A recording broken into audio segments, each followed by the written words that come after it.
see. Elmo will ask you to listen, feel, and see. Okay, now close your eyes. Come on, close your eyes. Okay, and listen. Tell Elmo a sound that you hear. Ah. Now, is the sound loud or soft? Okay, you can open your eyes now.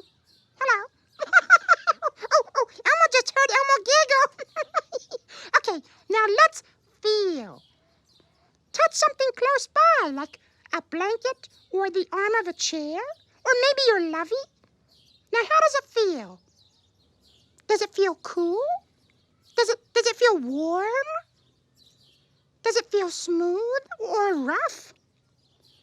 Oh, hey, Elmo's feeling his fur, and it feels soft and smooth. Okay, time to notice the things you see. Now tell Elmo what you see. Ah, but you know one thing that Elmo sees is Elmo's friend.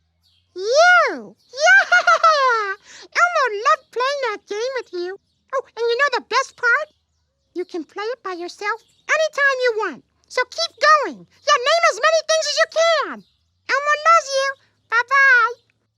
Bye-bye.